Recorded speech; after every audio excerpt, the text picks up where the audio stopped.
C'était absolument une tentative de coup d'État. C'était une première tentative. Il y avait certaines faiblesses ici et là, mais il a bel et bien essayé.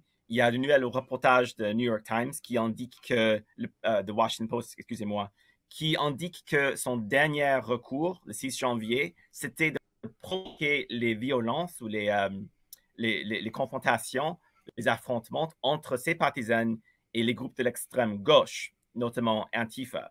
Mais les Antifa ne se sont pas présentés. Ils ont décidé de rester à l'extérieur de Washington, D.C. ce jour-là. Et donc, Donald Trump n'aurait pas pu déclencher un état de l'urgence, ce qui était probablement son dernier plan. Mais oui, c'était bel et bien une tentative de coup d'État qui a échoué cette fois. Est-ce que ça va réussir la prochaine fois? Je ne sais pas. Ben écoutez, coup d'État, c'est beaucoup ça, coup d'État.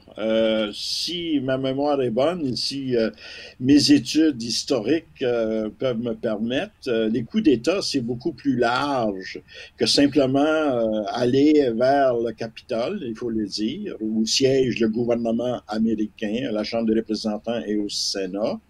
Donc, c'est une volonté, je pense, si c'est un coup d'État, je pense que c'est un coup d'État raté, il faut le dire.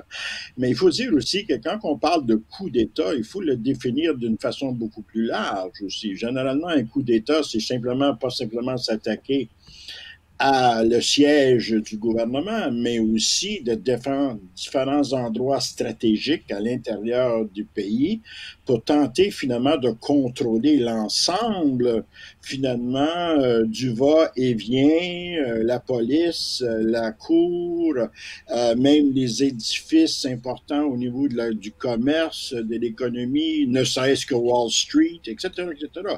Donc, dans les faits, moi, je pense que c'est une forme, un peu quand j'entends les démocrates, parce que c'est de eux que ça vient, cette idée-là du coup d'État, je pense qu'effectivement, c'est une volonté de faire peur justement aux démocrates et M. Joe Biden et tous les gens qui ont voté pour les démocrates, c'est surtout ça.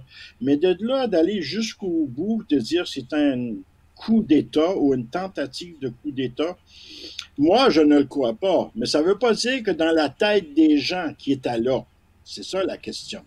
Les gens qui manifestaient, mais surtout ceux qui étaient armés, hein, parce qu'il y avait des gens qui étaient armés, puis que finalement, ils ont escaladé le Capitole, ils ont monté dans les édifices, ils ont occupé certains bureaux de certains élus, donc Mme Nancy Pelosi, quand même présidente de la Chambre des représentants.